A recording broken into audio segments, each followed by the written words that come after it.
Allez, salut les amis et bienvenue sur ce nouvel épisode de Gouquet Retro Gaming.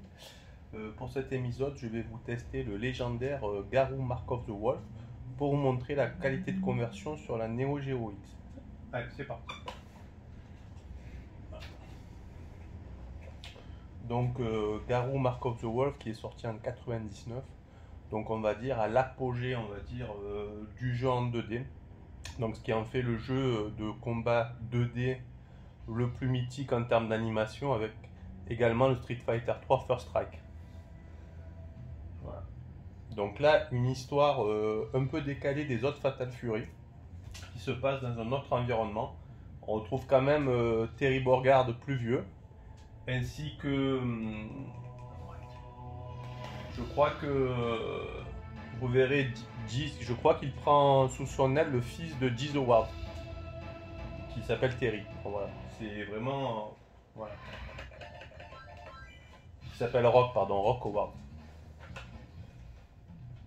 Et on regarde un petit peu, voilà. Donc sur un Neo Geo X, voilà, on peut régler le top 7, c'est-à-dire en fait pour le moment quand on est en barre d'énergie rouge pour déclencher la furie, c'est assez impressionnant. Regardez un petit peu, voilà. Voilà, la Neo Geo X peut faire tourner Garou Mark of the Wolf.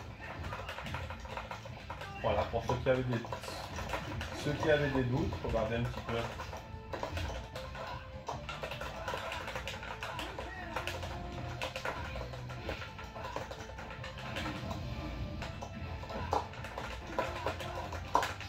Voilà, une jouabilité simplifiée par rapport aux autres opus. On n'a plus le système des deux plans,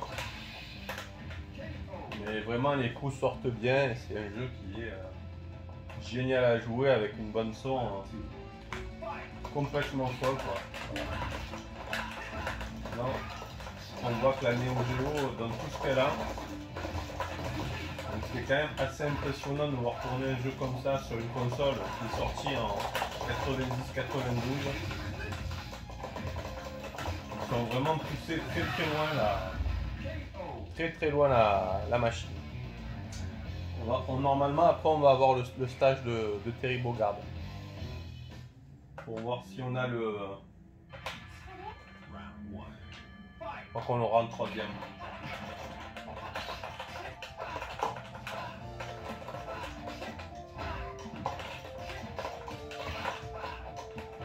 Donc souvent le système de furie, on est en 2 quarts de cercle, ça c'est aussi facile à sortir.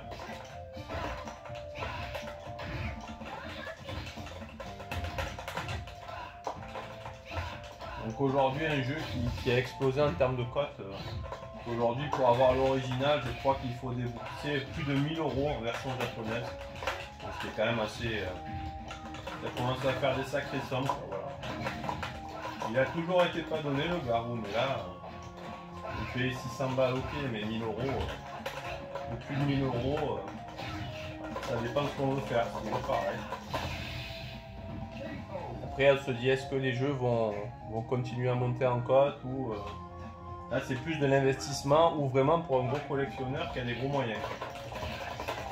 Mais ça, je ne jugerai pas, c'est à vous de choisir.